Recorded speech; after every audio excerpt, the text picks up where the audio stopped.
All right, so welcome back, season two of Nothing Moves Without Us, a Black culture podcast. Here with our new co-host Tatiana. It's been a minute. It's been a minute. It's been a minute. We're glad to have you on, Tatiana. Like I said, I'm eager to get the perspective of a Black female who has a similar lifestyle. I feel like we grew up in the same type of scenario.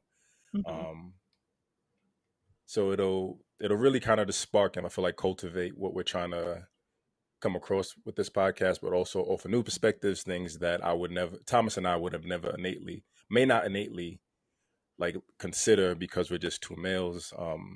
But yeah, I'm glad to have you on. I'm glad for some new perspective, and yeah. Welcome. Hi. Good afternoon. Good morning. Uh, you want to say anything about yourself a little bit? I know you did we have a bio up for you on the website. Yeah, And we're gonna post an intro on our TikTok and Instagram. But feel free to drop a little bit before we officially start this episode. of course. Hey again, it's me, Tatiana, from Harlem, tall, marriage efficient. Are you a um, tall marriage efficient, or are you tall, tall, comma, and a marriage efficient? tall, marriage efficient, tall, comma, marriage efficient. um, I like photography. I'm into photography. From Harlem. Super excited to be here. Super excited to be a part of this. This is very Okay. cool. All right. All right. So I guess just to kind of recap what this is, since we have to talked about it, and granted, I think it's in the intro. Nothing moves without us. A Black culture podcast is really focused on Black media the past 30 plus decades. We try not to focus on anything that's been made within the past 5 years. But Hmm. the media we include is our music albums, television shows, and movies. And the goal is to just offer additional insight. We grew up on a lot of Black media growing up, and although there's this new diversity that exists now because there's more resources. I feel like we had it good growing up in the '90s and We with definitely did. representation in 2000s. So we want to honor some of the art, the artistry that paved the way for our lifestyles, our identity, but also just the artistry and the expressiveness of the Black experience. So yeah, today we're talking about Parenthood, the Parenthood, excuse me, the Parent comma hood, starring Robert Townsend. But before we start that, we wanted to talk about the incident, the recent. You wanted to talk about the recent incident in Buffalo. Yeah. So there was a shooting over the weekend on Saturday up in Buffalo at a in a predominantly black neighborhood. A like 18-year-old white guy drove 3.5 hours to Buffalo and shot and killed about 10 people at a supermarket up there. Apparently, that area up in Buffalo is known to be a food desert, so people that live in that area go to that supermarket. A lot of black people from that area go to that supermarket to buy their food because there's not many resources up there. So it's weird. I really wanted to find something positive to talk about, but there hasn't been much positive things happening this weekend. But Right. I do want to say if anyone does have the resources that they should definitely donate to the Buffalo Community Fridge for people who might at this time not feel safe going to that supermarket, and who knows if it's when's the next time they're going to be open. But Buffalo does have a community fridge. They have an Instagram. They have a Venmo directly linked to their Instagram.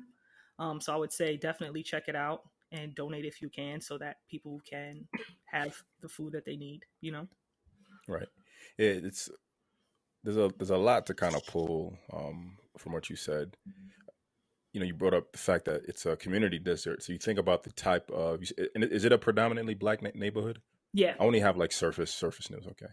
Yeah. So you think about the people going to who live in a food desert, right? So they're predominantly people who are like in need.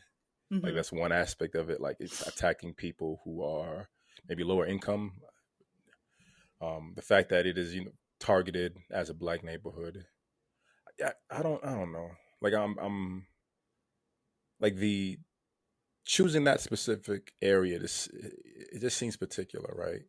Yeah, definitely. The guy had like a 100, 200 page manifesto going on and on about like white supremacy, and he definitely did all of this intentionally. He targeted a demographic. It was 100% a hate crime. Um Terrible, of course. But yeah, it's just heavy Yeah, weekend. Eric and I were listening to the Star Report, which is a show I listen to a lot on YouTube. Hmm. Star from Star and Buck Wild on back in like the 2000s, Hot 97, Power 105, and he was doing a show on it, and they were a caller called in, and they were talking about gun laws, and the idea that you'd look at, he brought up Dylan Roof, Hmm. and kind of compared the two, just the idea of having someone who doesn't fit in to this neighborhood, the demographic of this neighborhood, of this church, and they're in this area, and then they kind of have this they're emboldened to kind of do what they want. um, and they were talking about Atlanta, like trying to pass gun laws, so trying to pass concealed and carry gun laws, so that people think twice before they do things like that, because the trend, and I mean even the trend, the reality, right? It feels like that's the Black experience, right? It's getting gunned down just because some white person woke up this morning and decided they wanted to. Yeah. Um, so yeah, it's, I don't know. New York City also, Yeah. like Sunset Park. I feel like that area in Sunset Park is mixed between like Hispanic and Black people, but Yeah. yeah. I don't know. But yeah, it's definitely, you know, some super heavy stuff. Um, but my prayers and my condolences go out to the Buffalo community for what they've had to go through this weekend, because I mean it's crazy. It's just constant thing. Right. And there was also the shooting in Milwaukee, I believe, maybe Friday night or 2 nights ago. See, I didn't even hear about that one. And I feel like, I don't know. I feel like the coverage should be a lot bigger than it is, because I only knew about it because I saw something on Twitter and then kind of followed it on Twitter. But if I hadn't, brought it up to Robert, he wouldn't have known until like today, because he saw Right. something like briefly on Instagram about it. So So the it's just crazy. Milwaukee News is, Hmm. I'm getting this from NPR. At least 21 people were injured in three shootings after a Bucks game in Milwaukee. And I feel like I heard about the Buffalo incident on Twitter last night also. Hmm. The Milwaukee incident I didn't even see until maybe this morning. And I'm wondering, maybe it's because it's basketball related, so it's easy to kind of sweep it under the rug, because they don't want to put bad press on the game, Yeah. because people will lose money if they're scared to go to a basketball game. Yeah. I I also wonder if that's just I wonder if that's part of it. Yeah, I think it is, and I also just think that they're doing like a better job of kind of They who, sweeping sorry. these kind of like mass shootings um into a place where it's like they talk about it briefly and then they don't bring it up again. Right, But I feel like if stuff like this keeps happening, then something needs to be done, especially when it comes to like, gun laws and, you know, just like white supremacy in general, because that was this guy's whole thing. Like he felt like he right. was being replaced in, his country, and it's just so heavy. Again, weird. He feels victimized, Right.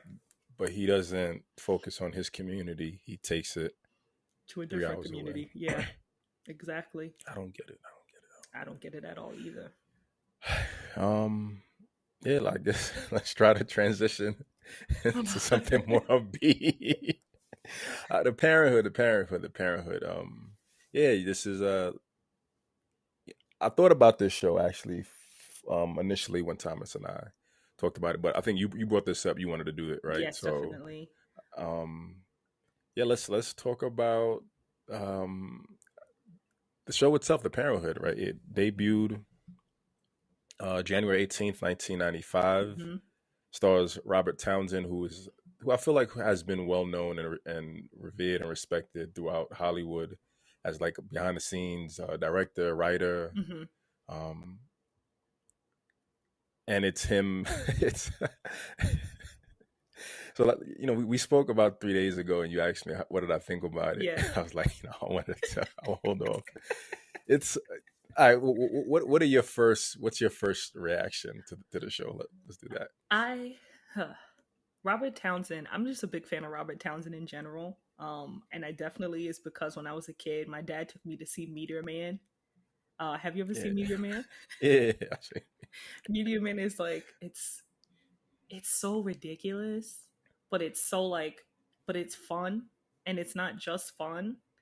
It's it's cool because you get to see this guy just like do a thing you don't really see like black men getting a chance to do, which is like be silly sort of in like a corny way, but like wholesome, corny and Right. wholesome way. Um Also like Robert Townsend is from Harlem. I'm from Harlem. So I was definitely like, I gotta talk about Parenthood because like Right. Right. Right. some of the show takes place in Harlem, in Manhattan. Um, but I don't know, like, I feel like, black people know who Robert Townsend is. And I feel like he's also somebody that like, has been like a good, representation of just people have this idea about black people and what they see on TV, and it's just like look at this character that he plays on this show, and he's like this upstanding dad, super involved with his kids, and he just wants the best for them. And with that, he kind of just he oversteps boundaries sometimes, but Right. like in a very like silly way, where he still like tries to respect his kids and understand where they're coming from. Also, I found like this really fun fact about the Parenthood, that the original name of the show was supposed to be Father Knows Nothing, Right. which Right. Right. I saw that too. I thought that was really funny. Where'd you see that at? Where did I see that? This like little weird website um called like epguides.com. Cool. And it was like it should have been called Father Knows Nothing, or it was supposed to be called Father Knows Nothing, but they ended up changing the name, which was like, I get it, but Father Knows Nothing is pretty funny. But The Parenthood is like Right. is also a really good title for a show. But I just really love Robert Townsend, and I feel like this sitcom is something that people don't really talk about often when it comes to talking about black sitcoms of the 90s. And I was like, people gotta watch this, people gotta consume this and kind of see how like ridiculous and smart and funny it was. um Right. that's definitely why I thought it was a good choice to pick The Parenthood, because it was a strong cast. And I don't know, I could go on all day to talk about how Robert Townsend is amazing, but yeah, that's why I picked it. So I remember watching it as a kid. I really enjoyed it as a kid. I think it was smart. It was funny. It was whimsical. Hmm. It doesn't hold up. It doesn't stand. Well, this first season, so far, this first season doesn't really do it for Yeah, me. yeah, I see that. It's there's no soul to it. Mm. The kids like really make it. Yeah, I just found out that Suzzanna Douglas died last year. I Yeah, didn't even know she that, passed last which year. is wild. um Right. Pancreatic cancer. yeah, I saw. yeah. Um, yeah, you have Robert Townsend as Robert Peterson, which is the dad. Hmm. Susan Douglas as Geraldine. Jerry Peterson, which is the mom. Kenny Blank as Michael Peterson, the younger son. Reagan Gomez Preston as Zaria Peterson, Hmm. the older daughter. Then there's Nicholas Peterson, which I think Nicholas and Cece are like the best characters at this point. Like they really just make the show. Nicholas just has like I this high brow, fun energy, and he's annoying, but it's fun eventually. Nicholas is the cutest child I have ever seen in my life. And I could not get past it. Every episode I was watching, I was like, yo, this kid he's too cute. Like, he's got no front Right, teeth. He's got like that chubby face. And he's just a busybody. He's hilarious. He's very right, funny. right. Um, and then you have Faison Love, who I really like. I really liked Faison Love growing up Yeah, as Wendell on the yeah, show. But I definitely. feel like he's like in a different type of zone now. Like he's always on Vlad Yeah. TV, like snitch telling news and stuff like that. Yeah. But yeah, like it's a beautiful and strong cast, Hmm. right? It's like beyond the nuclear family because they have four Yeah. kids. Don't forget about And I Derek. thought, yeah, the like the other goofy He's friend. like the goofy sidekick for Robert's character, his like best friend that Right, right, he also grew up with, and then also Mrs. Wilcox, who is like their nanny slash housekeeper slash Wendell's mother. right, right, right. So yeah, it's a good it's a weird dynamic, but it's good. I like it. Yeah, and it's nice that it's generational, right? Hmm. Like I'm thinking about, like, while watching it, I was trying to find a medium for it, right? Because it has like the Cosby Show feel. It's just a bit way, like if the Cosby Show was all the times Bill Cosby or Heathcliff Huxtable was goofy all the Hmm. time, like this is what the Parenthood would be. I But honestly think it's like a combination of, which is, I don't know, this is going to sound so ridiculous. It's like Cosby Show slash Saved by the Bell, because, interesting. and this is why, it's because Robert's character is constantly like in this daydreaming, like what if this happens, and that's very Right, reminiscent right, of right, watching like Saved by the Bell and right, right, their like dreamy episodes they had where they would like not flashback, but they're like, oh, what if, and then they go into this weird thing. But I really like that about the show, how often he's just like, oh my gosh, if I do this or if I don't do this, this is what's going to happen, and then he's in like this right. little daydream. So It's I don't know. I'm hoping season two mm-hmm. kind of offers a bit more. And like when we talked Thursday, you were saying that a lot of shows initially, the first, like we talked about, like we did A Different World, and this first season is just like, it's just whoa, Yeah, like what's going on? I don't remember it being this yeah, way. So hoping for me, really hoping that the rest of the seasons shift yeah. in dynamic. It definitely, I feel like in some aspects played it kind of safe because they're trying to kind of feel out where their audience is and where the audience lies. Um, Right, but I won't reveal too much about the seasons following, but then like, the dynamic of it kind of changes. Some characters may or may not be there, but overall feel like it finds its footing more after the first season. But the first season in itself is just so like so strange and ridiculous, but like right. also enjoyable. Just like very silly. And it yeah, I mean, I couldn't really find any information on why it was kind of created, but I feel like you kind of brought up that point earlier, just showing us a different dynamic of the Black Hmm. experience, right? We get to see like Saved by the Bell, which is predominantly white show. We get to see like Boy Meets World, and TGIF had all these predominantly white Yeah, shows. Um, Family Matters offered a Family Matters had the balance. But I get, and again, maybe this is just the first season. I'm doing a hard right. critique, but the first season is just it's linear, and it's just here to make you laugh, but Yeah, then it goes into bigger things.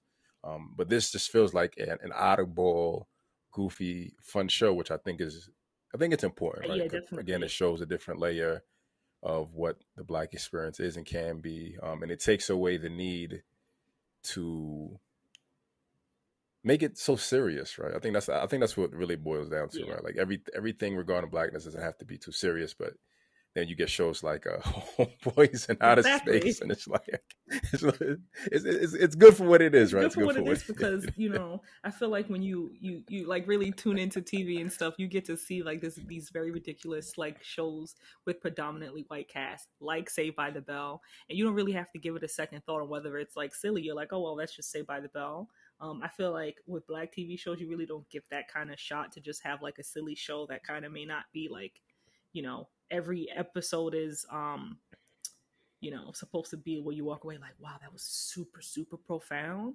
But also, it's just like it's Right, a show that's just supposed to be like very enjoyable without feeling like it has to be such a heavy show. But that's just, right, right, right. the first season of the show. So it's definitely like you could tell it's trying to find its footing, it's trying to find like, who's watching this? Um, I'm watching I'm watching it. it. I'm watching it, and I'm Yeah. loving it. So it also debuted with the Wayne's Yeah. brothers, and I guess that kind of makes sense because the Wayne's brother is like the slapstick comedy that Parenthood kind of Yeah, is. exactly. Where it's like it's very silly, but it makes you want to tune in and see what kind of like shenanigans like they get into, you know? Right, excuse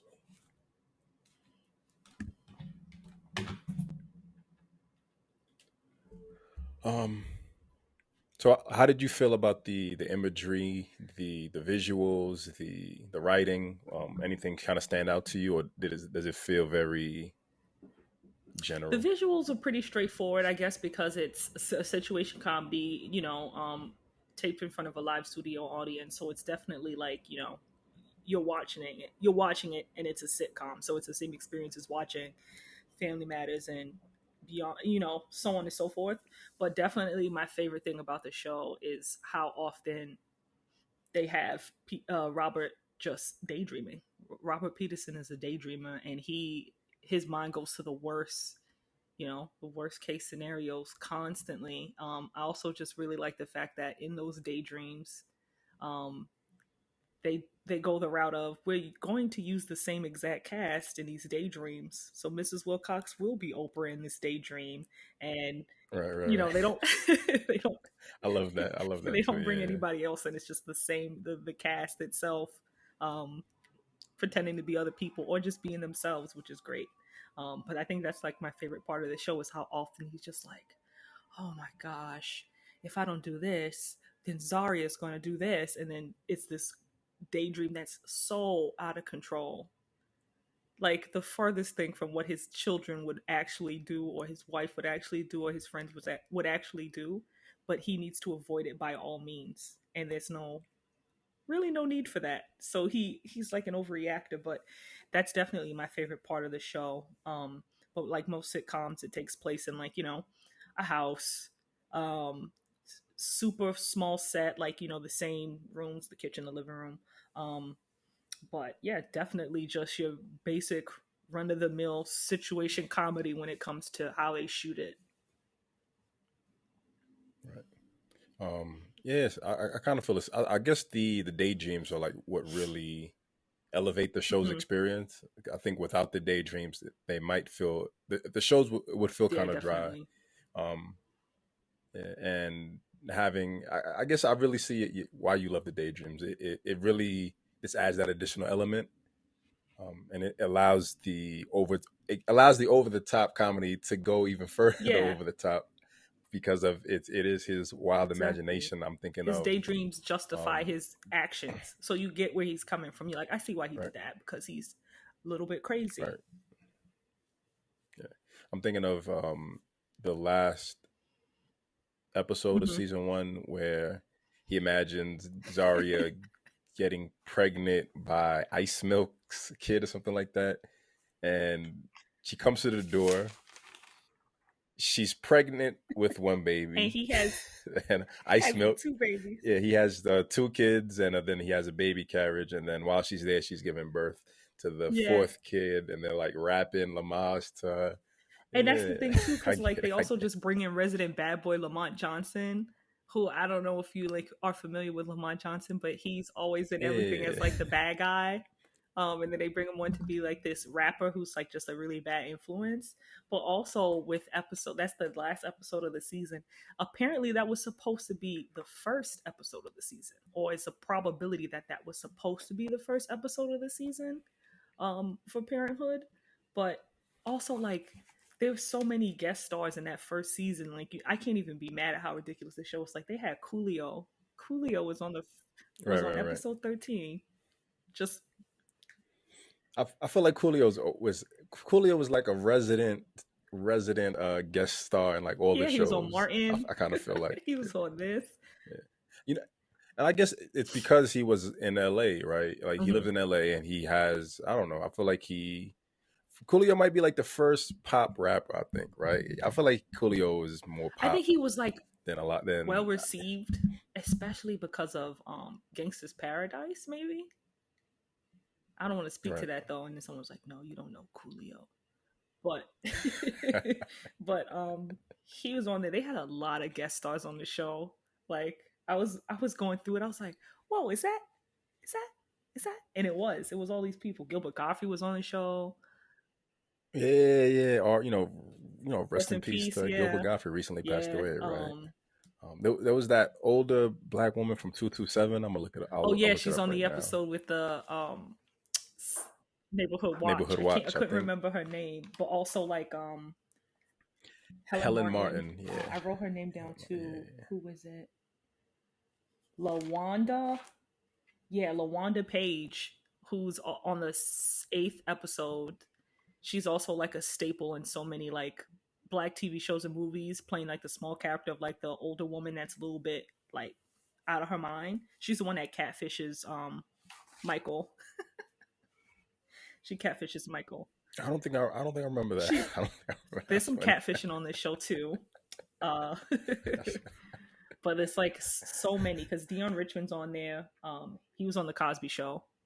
And he was on Sister Sister. He plays the love interest for Zarya in like episode 2. Tamala Jones is on the show as a cheerleader. She's been in a bunch of stuff. Tiny Lister from Friday is in it. Like they really were like, we're gonna bring everybody that was in any '90s movie to be on this show in the first season, and they did. They Yeah. really did. And that's kind of like how it was and how it yeah how Yeah. it should be, right? Like it's feeding people. Like I really love. We talked about Hmm. Abbott Elementary a little bit, which is like probably one of the best black show, one of the Hmm. best shows period in a while, but an amazing black theme, a black Right. focus show. The the was let me get this right. But my point is that I really love seeing older black actors and actresses in modern Hmm. shows, right? Like it keeps the like the learning experience alive. It allows us to stay us as like fans and people in the black experience to just see the growth of the characters and see them in new spaces, know that they're Hmm. still working, be a part of their Yeah. lives. Um, yeah, but Cheryl Lee I Ralph, love Cheryl Lee yeah, Ralph. like her, she was in Moesha. I started watching the Hmm. Parkers a little bit, and seeing her, and I'm like, yo, that's Yeah. like it feels dope, like, and especially like now, like having a podcast and going back to old episodes and seeing all this talent, seeing all these people, and looking at where they are now and seeing Hmm. them still working, it's Definitely. inspiring. And I feel like when even when you look at Parenthood, when you look at like it came out in '95, and around that time is when like there was so much black cinema too, like comedies, dramas, like still giving these actors that might not get as much screen time, that might get pigeonholed as one certain character, be able to move on and be on these television shows and still be recognizable faces and still be on this show and being like, oh, that's so and so from this, that's so and so from that, like giving them jobs, which I think is very important too. Like you Right, said, like you can't just you know forget about these people that open the doors for us. You got to keep bringing them in and letting them work. You can't like leave them at the wayside. right. Yeah, that's part of our individual responsibility and like responsibility as the younger generation. Finding ways to ensure that the older people still, can still be seen and Yeah, still be a part of part of exactly. the community. Um, so I remember really loving the intro video as a kid because it's just very quirky and it feels very young, and I think that adds on to the overall feel of the show, Hmm. just feeling goofy. The like the colors, I remember I think Mrs. Wilcox comes in one scene and she has like a grocery bag and it's like these highlighted colors on the grocery box. But again, like watching it now as an adult, my initial reaction is like, okay, like this isn't that Hmm. fun and entertaining. But when I watched it this morning, like I really just kind of focused.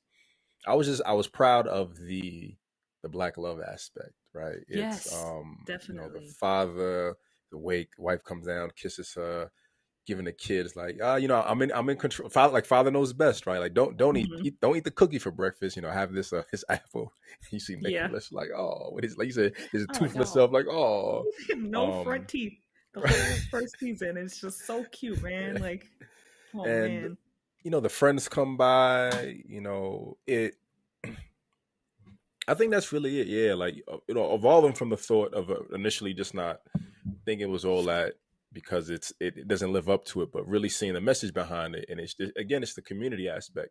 Mm-hmm. Thomas and I talked about the PJs, and in the PJs episode, it's a super, and you see everyone he interacts with on a regular basis. And like that's what it should be, right? And at the end, they Yeah. all come together and they're all having breakfast together, right? Yeah. They're all a family, and I think Mm-hmm. that's what's really dope about the intro.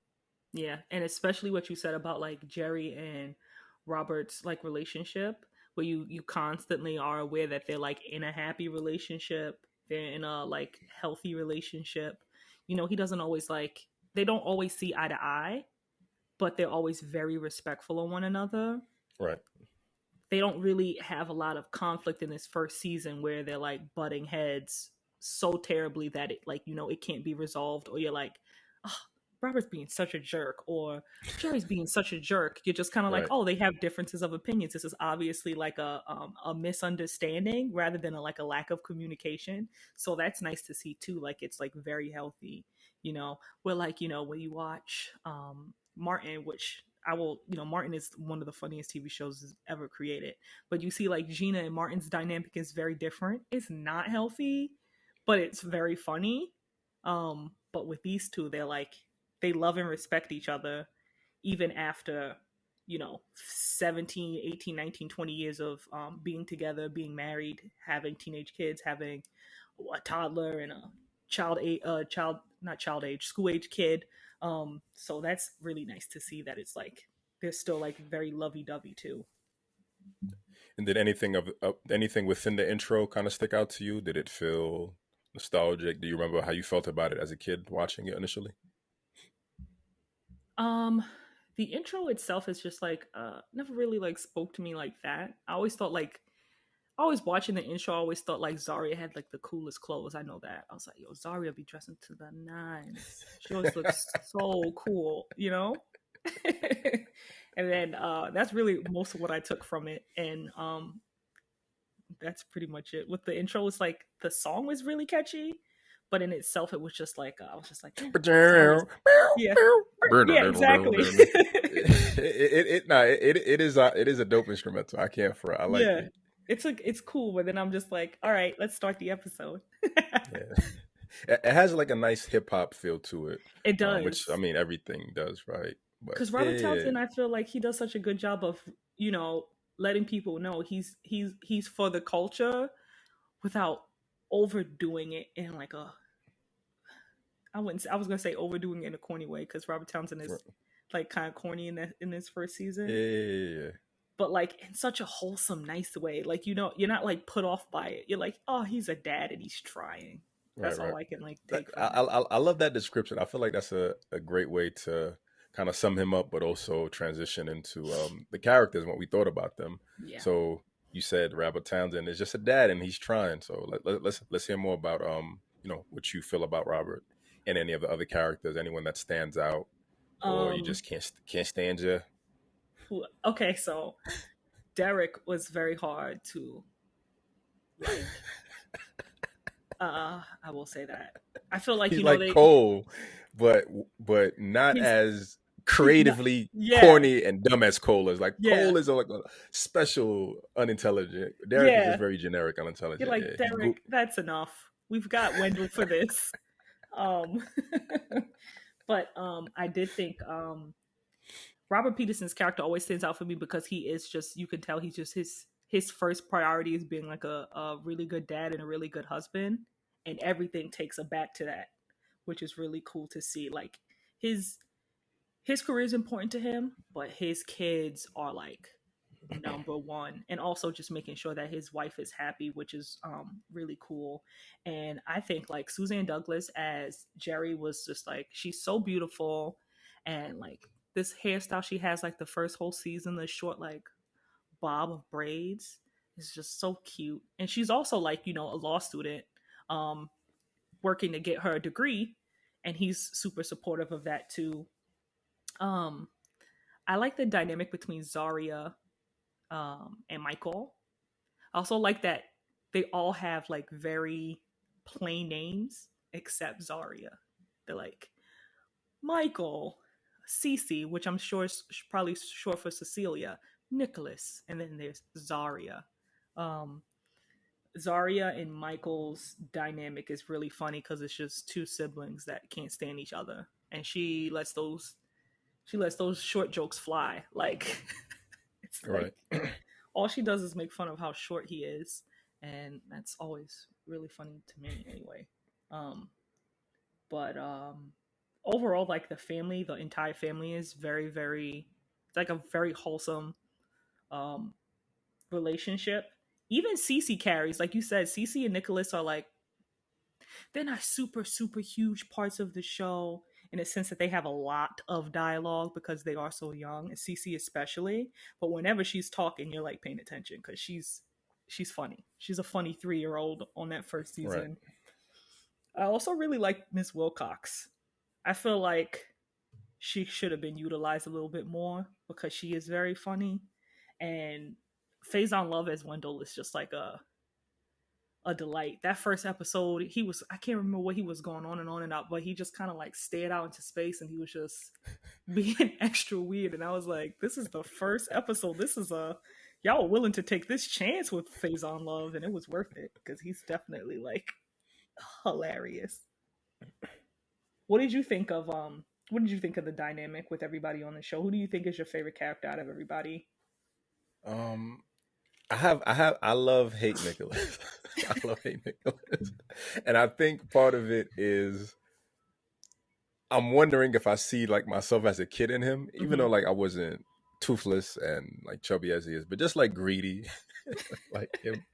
That's how like and like annoying because I feel like I was annoying Yeah, as a little kid. yeah, I wanted shit. Like why not? Why can't I have stuff? Like gimme, right? yeah. Um, but he's just funny, man. I like his imagination. I like the episode where he had an imaginary friend. I think what it really is that I want to get his name right. Curtis Williams, who plays Nicholas. Mm-hmm. I think he's just a phenomenal actor at that age, and maybe it's just him just like really just being a kid, but he's just always on cue. Same with Cece. And granted, Cece talks less. And she just has like her one line zingers that really get They're you. definitely scene But snatchers. yeah, but Nicholas is just a fun, goofy kid, and maybe there's a part of me that's also like projecting, like wishing I wish I had some of his freedom and funness as a kid because Yeah, I feel like I was more suppressed. yeah. Um, That was it's another interesting thing. that Yeah, that you go get ahead. to see the kids like get to be themselves and kind of like figure out themselves, They're not their parents aren't really like you can't do that, or I mean they are sort of, but not in a like Right, oppressive way. They have their rules, but they also like kind of like respect their kids' autonomy too. Um, right. but yeah, definitely. But Nicholas, you're right. I mean, we should just do a whole episode where we just talk about On Nicholas's Nicholas. smile because he's so cute. It's like no, because I didn't have the front teeth either for a long time when I was a kid. And I remember like one time I was walking down the hallway in elementary school and there was a teacher, I think his name was Mr. Carlin. And I was walking by him. He said, your teeth still haven't come in? And I was like, no, they haven't. But thank you for asking. That's why. So you brought up I forgot what you said exactly, but it was making me think about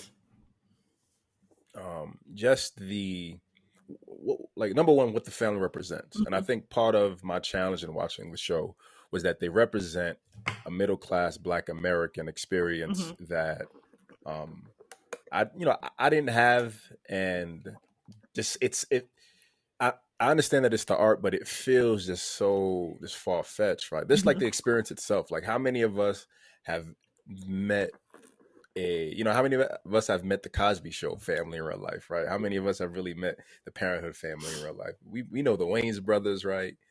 Like that's realistic. Yeah. Um, Family Matters. There's always this disconnection, I think, with television Right. and looking for the truth in it. Yeah, you brought up the fact that the kids are allowed to be themselves, and I think Mm-hmm. that's what these shows that really offer the diverse Black experience represent, and I think are important for representation. That Mm-hmm. it shows you just the freedom of just like don't hound your kids, don't teach your kids to live in fear. You teach them less of you give them teachable moments and situations, Yeah. but their whole life experience can't be fear and worry and concern. Right. Um, and this show, like you grant, like you said, the first season is just fun and life, and maybe that's just what it needs to be, right? It needs to be fun and goofy and hilarious, and just an escape from all the negativity of some of the negativities, not all, some of the negativities of the Black experience. Mm-hmm. So at times it was difficult for me to kind of disconnect, but again being older and really wanting to enjoy the relationship dynamics, right? Like Robert and Jerry have a beautiful relationship. Robert doesn't feel, at times Robert feels like the way today's modern man is treated, Mm-hmm. where he's just very passive, and he's a herb, right? Like the wife runs the show. Yeah. And I feel like that's really being put out on mainstream. It is what it is. Uh-huh. But I like that he still kind of has a balance, because it is still focused on him as the what is the word, the Uh-huh. paternal figure in these kids' life. Yeah. And he has all. It's dope to see parents have individual relationships with their children. Mm-hmm.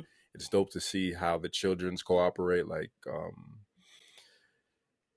can Zaria and Michael just having their bickering, but it's still love, it's still comedy, like all shows, like Laura and Eddie. Yeah, they're Like like it's just what it frenemies. is. They're frenemies. Like Right, they, for the most right, part, right, right. they get on each other's nerves. But if they need to do something for the greater good, which is like something that they both want, and they know they have to work Right. together, then they'll do it.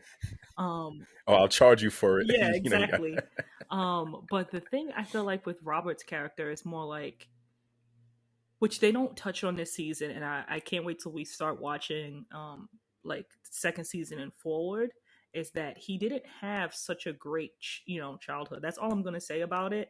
But I feel like it's one of those things where he kind of like he got this opportunity to be this big name professor at this university and have his wife work towards like a similar goal of being like a lawyer, and wanting to provide like a really good life for their kids, and not really seeing much of that on TV besides like the Cosby Show and Family Matters, where they show like you said, like middle class. Um, but with Robert and Jerry's relationship, I think I don't feel like Robert Townsend's character, Robert Peterson, is like a herb, but he's so anxious. He's just an anxious person, and it just seems like Jerry is so level headed that Right, she kind of balances him out. I don't think like she's the one that calls the shots, because there was the episode where Zaria wants to go to the concert. She's like, right, right, right. "Oh, like mom, can I go?" And she's like, "Your dad already said no, that's it." And she didn't even agree with what he said. She thought that she should be able to go and be able to make her own decisions, but she backed him because he put his foot down and said, "No, I don't think it was okay." And then they have a conversation later where they talk about it and they go, "You know what? Let's give her a chance to prove that she is responsible, and let's not be, and they also, it was like an issue with whether they were being misogynist by letting Michael do something but not letting Zaria do something. They had a Right. conversation privately, and then he changed his mind, and he's like, all right. So it's just not like she was like running the show, but she wants him to be more level headed. Like if you want these kids to respect you Yeah. down the line, you have to treat them the same. You can't treat Zaria differently from Michael because she's a girl and he's a boy. Um, but she definitely, I feel like, is somebody that has to say, you gotta relax. You gotta Yeah. chill. Which it comes up, I feel I like, in think. a lot of episodes where she's like, you have to calm down. You know. I mean, I feel like you described it better. It is about him being Mm-hmm. anxious, but yeah, I mean, I guess that's what it Yeah. is, and I feel like I said a lesser version of what it Yeah. is now, but I was, yeah. Um, and I think what's really unique, I guess, with the characters is the Wendell and Derek Mm-hmm. aspect. And I'm thinking about Cole and Tommy, and having like two incompetent Yeah. best friends, right? And I was wondering, like, the saying that you are the company you keep to an extent, Mm-hmm. right? And association breeds similarity, all of that. and Robert being this high esteemed professor, and his anxiety his anxiety and quirks kind of bring him down to the incompetence Yeah. of Yeah, Wendell and Derek. exactly. Like there was the episode, the it was a, let me just pull it up. Sorry. They're like two devils. You know how they say the whole devil and angel on one side? Right, They're like two devils on one side saying like Robert, listen. And then he's like, all right, they're right. I have to listen to what they're saying, even if they make absolutely no right. sense. So, season 1, episode 10. Don't be alarmed. Nicholas's bike gets Hmm. stolen. So instead of paying a professional, Robert wants to save money, and he hires um, Wendell. Wendell and Derek to do it. But he doesn't ask for the security Yeah. code. They put they put an alarm system on everything, right? It's like they're walking on a carpet trigger alarm, and the alarm Bedroom goes light. off. The cops, Light trigger. right. Bedroom light, toilet seat, and Randall. I'm sorry, Randall. I'm thinking of This Is Us. And Robert keeps getting tickets from the police. So he has this like innate Yeah. intelligence. He has the ability to kind of to show that he is. Um, forget that. I think that friendship dynamic is just weird to me. It And I makes think it's him just wanting to move on I from don't think maybe so. like the goofiness of who he I think it was, makes sense but to still me. holding on to good Yeah, friends. that's I think what it is. It makes sense. I feel like at least what I can get from the first episode, these three guys grew up together and they've always been friends. And while Wendell and Derek are, more messy and weird, Robert's like grown up and he has a family now. They don't necessarily have it, but he's still friends with them because he's still like, these are my friends, whatever. And so they have like this really silly dynamic where they really just talk him into trouble or encourage Robert's like anxiety and his bad behavior, where it's like, oh, we should follow Zarya to this concert because, oh, what if there's like, what if there's trouble? And then he's like, yeah, let's dress up and go to this concert. And he really convinces this guy to dress up like a gangbanger, right? And go to this concert to follow Zarya, who's there minding her business and like doing a good job of not getting in trouble. She's literally there to hear the Right, music and then right, leave. And they're so over worried that they cause all these problems, But instead of listen, that's where it comes in. It's like Jerry's his voice of reason, and then he has like Wendell and Derek on the other shoulder, like feeding into his anxiety. Like, no, we got to get Zari out of there. And that's what we said. Like his mind goes to this place where he's like, oh my god, if Zaria goes to this concert, she's gonna get pregnant and she's gonna ruin her life. She's gonna have 4 kids by somebody named Ice Milk. What are we gonna do? And it wasn't even that serious at all. right, He created the drama that led to it being like this big thing, and then you find out at the end of the episode, the person he couldn't have trusted was Michael because Michael was at the same right, concert and like lied about it. So it's like he's just a silly man. right. It's just I've kind of been talking about differentiating between like what we define as Hmm. manhood and boy and male, and the idea that not every male is a man, and being a man is really just owning up to your Right. responsibilities of life and stuff Hmm. like that. And I was thinking about while you're speaking, the relationship dynamic between Derek and Hmm. Wendell, and that they are like his fragile masculinity, like his Hmm. insecurities, because they're making him like he has a great like he has an amazing life, Yeah. right? Amazing life, an amazing wife, amazing family, and you and your wife have this conversation, you agree on something, and then your fragile male friends are like, "Yo, your daughter could be doing this," and you're like, "Well, it sounds Yeah. true, right? That sounds true." Yeah. I like He's like I like that. I he's like just that. very nervous about being a dad. You can tell because he doesn't want to mess up. He wants his kids to, Right, be able to be who they want to be and be smart and carry themselves, in a way that they are proud of and that he is proud of. But it's also just, he's just so silly because he's, there's times where he has to have like these difficult conversations with his kids and he doesn't know how to do it. But like overall, you always get this feeling from this character Robert that he's just an upstanding, wonderful guy. That's always what I've got from watching the show. It's like, see, this is the thing too. I hate to backtrack and start talking about this. I hate almost all sitcom dads. They make them so ridiculous. You know what I mean? Like, oh, like, why are they so befuddled? You know? But then you have like Right. Robert. You have Uncle Phil from the Fresh Prince of Bel Air, where they're like these upstanding dads that they don't always Well, do you mean all black dads or just all dads in general for sitcoms? Just to specify. all pretty much all they're all like annoying. Like I couldn't stand Al Bundy. I couldn't stand the I love Al Bundy. I couldn't stand Al Bundy. I love, Moesha's dad was, if I could fist fight anybody on this planet, it would have been Moesha's father. it would be- He was just he.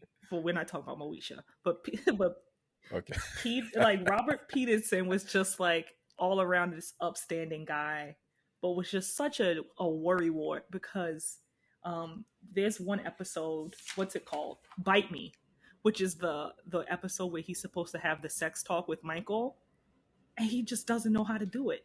And he's like, oh, we need to sit down and have this sex talk. And Michael's like, I'm 15 years old. I don't need this. And instead of, having that uncomfortable conversation, he was like, all right, you can just learn from the internet. And it was a bad idea because he did end up, like I said, Right. getting catfished by an old woman who was going by the name Hot in Harlem.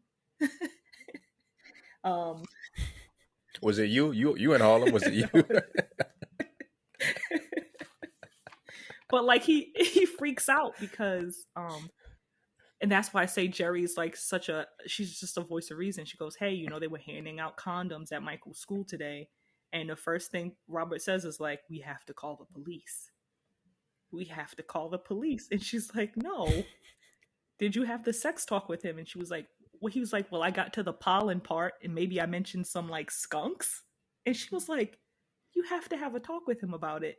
But he's just being a weird dad, but he's a good dad. They eventually figure it out, but it's like, shenanigans ensue first. I don't. I feel like I don't get it. I don't get him being a good dad versus other TV dads. I feel like all the TV dads. Carl Winslow is a good dad. I I feel couldn't stand Al Carl Bundy's a Winslow. I scumbag. couldn't stand Carl Why Winslow. not? He had like, there was this thing that it's just,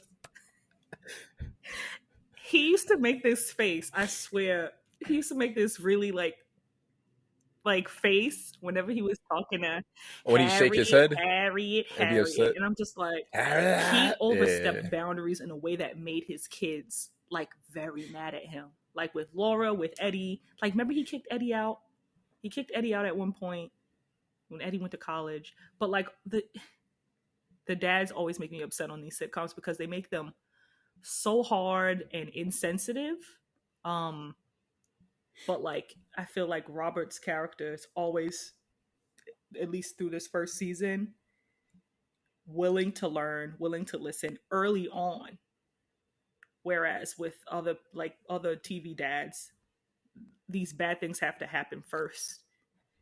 Robert just imagines the bad things happening and acts on it, and that bad thing Right. happens, and then they're like, and then they learn from it. Like, maybe I should have been nicer.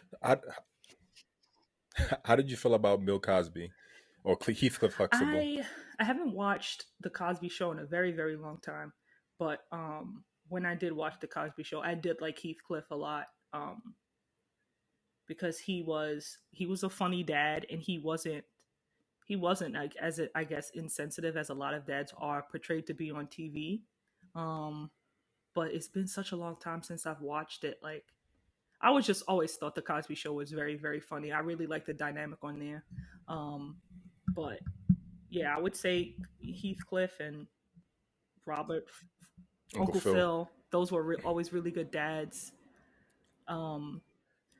I have another. This might be. I hope this is my Mhm. last follow up question because I feel like I'm pulling on a Uh-huh. little string here. Do you think that? So you consider Mhm. Robert Townsend? Excuse me. Gotta stay in Robert character. Peterson.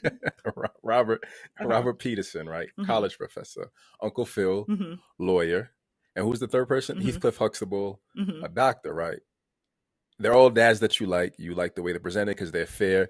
Do you think subconsciously there's some type of message that affluence and education this offers more understanding and rationality, like comparing to Carl Winslow, who's, or maybe it's, white Mm-hmm. collar job versus blue collar. Carl Winslow's just an everyman job. Al Bundy, everyman.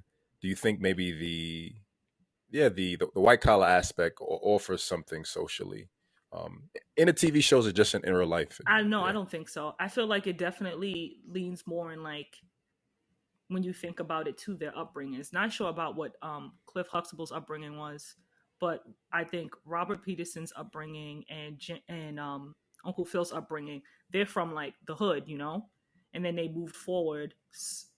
And I don't think it has to do really with the affluence, but those are the a lot of the parent dynamics they give us. I just really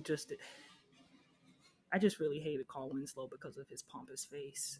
That was really what it was doing it for me. Okay. And he was very unfair when it came to, I feel like, how he treated Laura versus Eddie in terms of like, sexism and stuff like that. And he was just, they were horrible to Steve Urkel. So there's also some reason why Right, I right, get right. it, why they were horrible to Steve Urkel, but they could just, tell him to stop coming over. But that then it would be a TV show. So let me not go too Right, right, far right. out and be like, why did they treat Steve Urkel that way? But I think it was less. I think it had less to do with them and their jobs, and more of how like maybe these characters had more of an influence on how their maybe these actors had more of an influence on how their characters were supposed to be. You know, um, I don't know. They just gave me more of a like a genuine like nice dads and people than the other dads I've seen on TV, you know? Got it, got it. So any standout Oh, episodes for you how during this many first stand season? out? So many. Every episode stood out to me. But like Father Like Hell, which was like season one, obviously, episode 5. That's the episode where they realized that Michael's dating like this 19-year-old girl, and How old is he he's during the show? Is he 15. 15? He's 15 years old. He's Okay. dating this girl that's 19, and he's saying, "Oh yeah, she's a sophomore, but she's like a sophomore in college." And initially, Robert is like very bothered. Naive, just Right? like his dad, right? He's very bothered by this, Robert. He's like, "What? This is not okay. This is a woman." And Jerry's like, "No, let's just see how it goes," which was insane. But then she ends up. Her name is Patrice. She ends up trying to bang the dad. Like she's like, "Oh, he's so nice to me and he gave me this flower and he must like me back," and like starts making these like really aggressive moves on him, and he's just not with it. And it never occurs to him to be with it. He's just like, "This is gross, this is terrible." And then that comes the what if, the daydreaming of it again, where he like imagines he's on Dateline and that he's being interviewed for being a pervert. It bothers him so much. He's just like, I can't do this. Like it just makes him so uncomfortable. And I feel like that's why he's such a stand up guy, because he's just like, this is so gross. This is a child. I don't have anything to do with this. He's telling everybody about his concerns too off the bat. A lot of the times when you watch these shows, like the person who feels like they're being done wrong will hide it until the end because they want to try and figure it out themselves first. But he's like honest about it off the bat. Right. He's like, "Yo, your girl's trying to make a play for me." And they're like, "You're bugging. That's not what's happening. She's just being friendly." And then, at the end of the episode, obviously he was right. And everyone's like, "Oh, she was trying to make a pass at him. Oopsie." But I felt like that was one of the episodes that stuck out to me because who in the hell would let their 15-year-old son date a 19-year-old woman in college and be okay with it? Luckily, they nipped it in the bud, and that was the last we will probably ever see of Patrice. But I was really sitting there like, what would this 19-year-old want with this 15-year-old boy?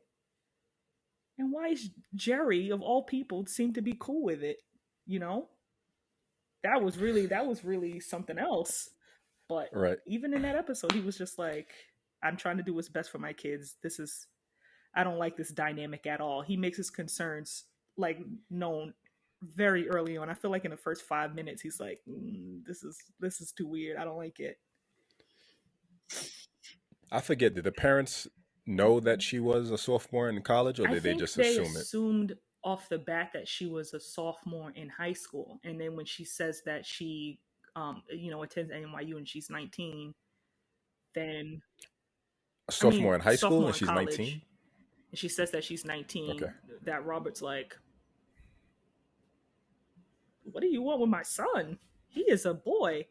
Um, but yeah, that was definitely one of the episodes that stood out to me. Also, cool. trying to think, was that episode two? I think it was episode two. Give me 1 second. I'm pretty sure it was episode two with Dion Richmond. Yes, the rake, the fake, and the gopher snake. Did you get to see that one with Dion Richmond where he has a crush on Zaria? Yeah, yeah, yeah, from He's from what is he Sister from? Sister. He was on the Oh, Cosby Show too. So he all has right, like okay, okay.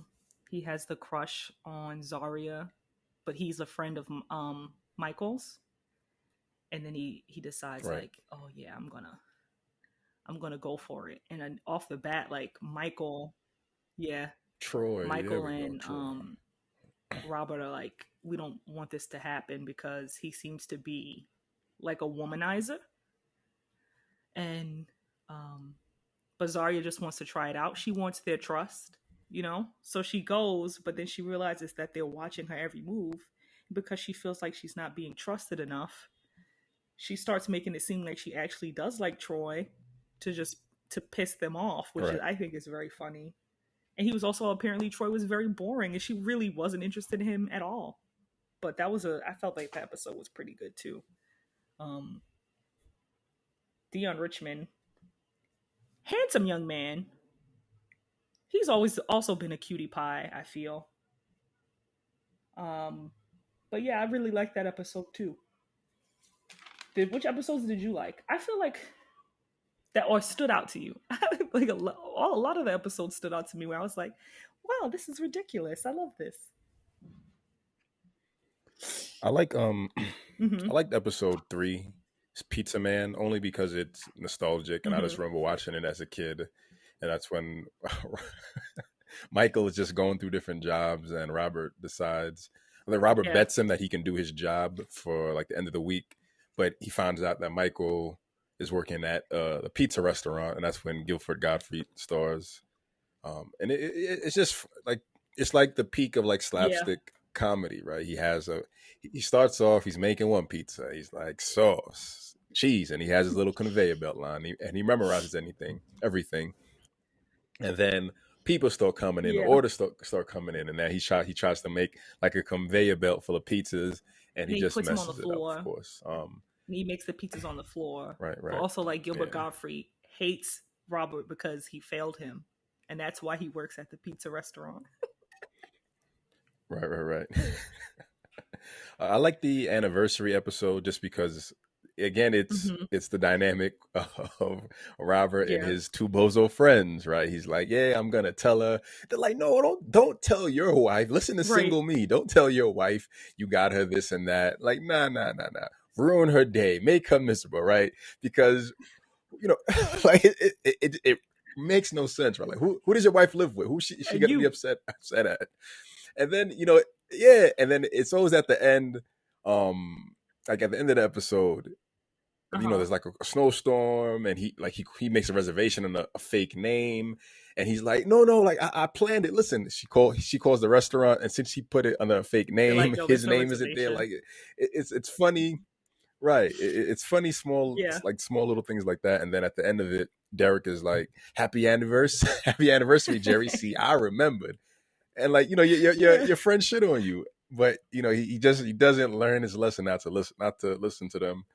And Jeffrey Osborne is on this episode too. Let's see. Who, I mean, I don't know because I was born in 1987. Maybe that's why. But it's like, oh, Jeffrey Osborne. He's Who like is an he R and on B episode? singer that I wasn't familiar with before the episode. He's the one that's like singing through Got the it, got it, got door, it, got it. and Jerry was like, "You don't even sound like Jeffrey Osborne," and then realizes it actually is Jeffrey Osborne, and that he like that Robert wasn't lying about all Right. this, the stuff he put into it, but like again miscommunication because he did not forget their anniversary, but he let these two idiots talk him into like trying to make it a surprise because I don't. Why do people think that pissing someone off before you give them this surprise is like the best mode of action? Because I feel like I would still be mad. Can you imagine somebody giving you like a miserable day and then I they're don't like, know. surprise, I made you miserable for this surprise? I'd be like, come on, man. Yeah, I think that's just like what Mm-hmm. life always is, though, right? Life is life is like a series of letdowns, and then it's like, oh, here's this little thing, and you're like, You're like, yay, finally yay. something worked out, right? Like it Yeah. works on some people. I get it. Yeah, I mean, I don't know, I and people find it guess. funny, I guess. And I think that the other episode that I really liked was the trial by Oh, Jerry, and yeah. this is episode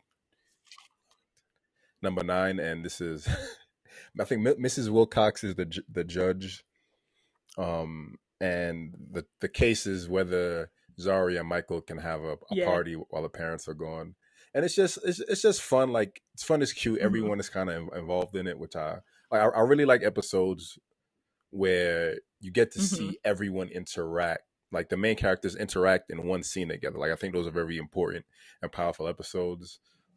Carl Michael show did that very well. Um, yeah, like that's it. Like nothing too amazing. Like I said, this is just for me. It's just like direct Mm-hmm. this comedy. It hits or misses.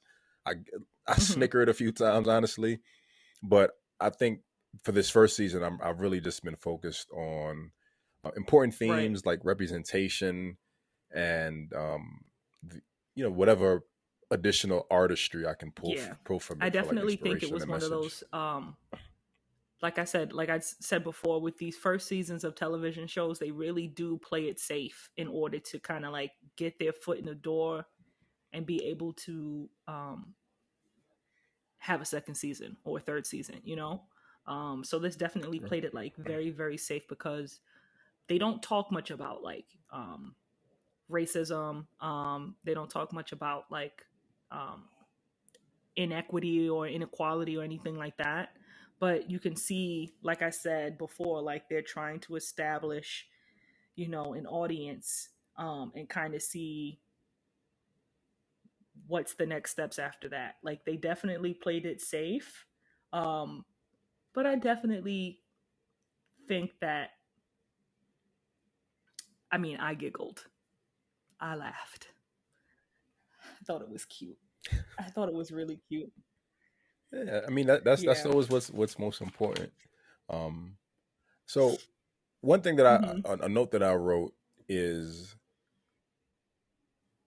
so I'm not I'm Mm-hmm. aware of like colorism, right? Like I'm not a colorist. I don't believe it has value, but I think Mm-hmm. it has social implications. And I wrote that I like that it has a darker skin cast. I think Nicholas is like the most lighter Lightest in skinned the person, family. yeah. And Yeah. I love that representation. Again, because it I wrote that really down too cool. Because it really because hold on, because it really embodies and it really embodies and it's a necessary representation because of the mhm, slapstick comedy and right. again the nature of the show. Like it's lighthearted and it's just showing blackness and like a Hmm. nice fun light. Yeah. I think, yeah, I thought that was really cool. Especially, I feel like, I don't know, in the '90s too. Um, there were more dark skinned wives on shows. You know what I mean? Like even like Fresh Prince of Bel Air, the original Aunt Viv was dark skinned. Harry was dark skinned. Jerry was dark skinned. So that was nice to see too, because usually, like the dynamic sometimes it's like darker skinned man, light skinned woman. So it was cool to see, like, Right. two parents. Like Robert Townsend is brown skin. I feel like Jerry's a little bit darker than he is. Zaria is a browner. Like the whole cast, you're right. Like they're brown. Like Wendell's brown. Like the friends, everyone's like, you know, darker, which is always good to see. Um, but yeah, definitely. it's nice to see. I mean, just overall with this first season, it's just nice to see like a family like super involved with one another, constantly knowing what everybody is up to, like how Nicholas is doing in school, how Zarya is doing in school, how Michael's doing in school, everyone kind of caring about what's going on. Nicholas being a busybody and like taking joy out of reading Zarya's diary for some reason, but the whole family in itself are just like Right. very nosy. What episode? It's the episode with the that you mentioned earlier when they put in the security system. Security alarm Yeah. system. And Zarya's Yeah. listening through the walkie talkie to the the neighbor having an affair with his secretary. And Yeah. even Cece knows Yeah. about it. Yeah. She's like, "Oh, that's his honey bun from down the street." And you're like, "Why does she know that? Who the hell Who told you told you that? What that?" the hell you been doing? Like, why you not learning Right, ABCs? Get she's out of here. 3. And she's like, "Oh, that's his honey Right. bunny." And I'm like, "Honey bunny? What in the hell?" But yeah, it's cute because they're like You know, super involved. Like they do things as a family, even if it is being a creep. right. I was gonna say, I'm glad you brought up Hmm. Cece again. Parts of me doesn't like her character because I feel it's a very stereotypical, like sassy slash sassy Uh little huh. kid slash yeah. I get that it Hmm. exists, but it was just and not saying like it is what it is, but just thinking about it and thinking about how like we overdoing the sassiness of little Hmm. kids, thinking about even the was it Step by Step, Michelle Tanner and all them. I don't know. I don't think I really like sassy kids anymore, and maybe it's just my age speaking Yeah, speaking it's for your itself. age, Clifford. It's your age. It We're is at the that age. age where we're just like, sit your ass down. Stop all that Yeah, that's me. That's me as a parent, talk. right? My kid can be sassy. Sit your ass down. Who told you about the neighbors? What are you up to, Right. right? What are you up to, right? But they didn't really ask that. They were just like, oh, yeah, that's just Cece being Cece. Like, our family is just a Yeah, bunch of busybodies, which is still funny, too. and But, that's good. Like it goes back to your point of just letting the kids be right. who they are, right, and not trying to overimpose what they should be doing, how they should be living. As long as they're up, decent members, not even upstanding. As long as they're Yeah, decent members of pretty much. society, they're Yeah. good. They're good. It's all good. Because even like, Michael's a little bit of a horn dog in like a couple of episodes where he's just like, you can tell he's like thinking about ladies and stuff. And they're like, oh, let him be a horn dog. But as long as he's respectful, as long as he knows that he's supposed to, use protection and be safe when having sex, then it's like not there's that's not much more you can do. I feel like with this first season, they kind of give their kids the tools to make their own decisions, and then watch too closely whether or not they make the right decisions. But I also like the idea that the kids are constantly trying to get one over on the parents, and it just doesn't work because the parents are like, Right. we are smarter than you, we are better than you. As they Yeah. should be, right? But yeah, I I don't know. I just really think this show was like immediately so wholesome. Even though like there are some episodes I feel like are a little cringy. Like the cyber one where he's like in the chat rooms and they're like 10 pages of smut. He who, Um sorry. when Robert looks at the Okay. cable, not the cable bill, the internet bill, and he's like, who's using these webs like these weird websites to chat? This is 10 pages of smut. Nicholas is like, what smut? He's like, don't explain anything to him. I can't remember what he said it was. Um, but yeah, I don't know. I really like this show because it's just so wholesome in the sense that it's just watching this black family do stuff. Did you personify with any of the characters? Do you see yourself Do I in see any of the myself in any of the characters? characters? I feel like I'm probably most like, I don't know, Wendell, just because he's so he's so ridiculous. I feel like I could be ridiculous sometimes. I love Zarya's clothes. I wish I had some of Zarya's clothes even to this day. Um, but maybe out of all the characters on there, I feel like I relate to the most. It would be Nicholas, just being nosy, just trying to figure out why my teeth haven't come in yet. You know? So Nicholas over Wendell, Yeah, Nicholas over you'd say? Wendell. I just feel like Nicholas just is really on the nose with how just he's just trying to figure it all out more than anybody. Right. Who I feel like you're gonna say that Nicholas was somebody that you liked the most. But which character do you think resonated with you the most out of all of them? I don't know. I think for this first season, it was like, I guess I saw Mm-hmm. myself a bit of Nicholas. At times, I kind of see myself as Michael, just like his relationship Mm-hmm. dynamic with Zara, and like comparing me and my sister's relationship. Do you guys have that Um, relationship too, where you're like frenemies? nah, we're just friends. I mean, growing up, we probably enemies, Mm-hmm. right? And we just did extremes, right? We went from Uh huh. enemies to now, like, that's my East Boone Coon. Mm-hmm. How far apart are you guys in age? 4 years. Okay, How far are you and your sister? like not like almost 2 years. She was born in '88. I was born in '87. She was born in December '88. I was born in March '87. So What's your dynamic? Frenemies, friends, or enemies? we're besties, man. Like me and my sister are besties. I feel like we like all siblings fight, but we never really fought that much. It was Right. mostly us against everybody else. I feel like when we were teenagers or when we were like going at it with our parents, it's like they don't know what they're talking about. They're like, yeah, they don't know what they're talking about. They're dumb. Or, but we've always been we've always been really cool. So I feel like our relationship would be more like Nicholas and Cece, where they're like, you know, Right, right, right, they're right. They're always like Bonnie and together. Clyde, Yeah, right? Yeah, yeah, exactly. yeah, yeah, yeah. Exactly. I like that. I like that. Yeah. Um, maybe I'll go with Robert. Mhm. And this is me saying it now. I have to watch as the season evolves. Mhm. Randall, minus the anxiety, minus the negative influence, Yeah. just like believe in himself and wanting that balance. Mhm. Um, I feel like me. I keep saying Randall, Robert. I'm sorry. I think me and Robert just have the same values. I think I Mhm. think yeah, I think that's it. Yeah. He's just like, yeah, I don't know. Robert Townsend as Robert Peterson is just a dad trying his best and very very evident all the time that he's always trying to put his best foot forward.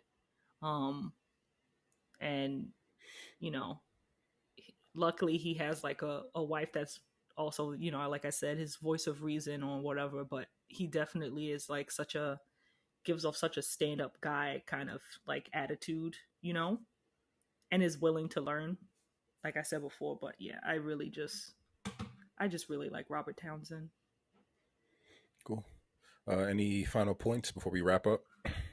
um Honestly, everybody just go watch the first season of The Parenthood because it's just so Where did you watch it wholesome. on? I Sorry. watched it on HBO Max, but it's Okay. also Yeah. on YouTube.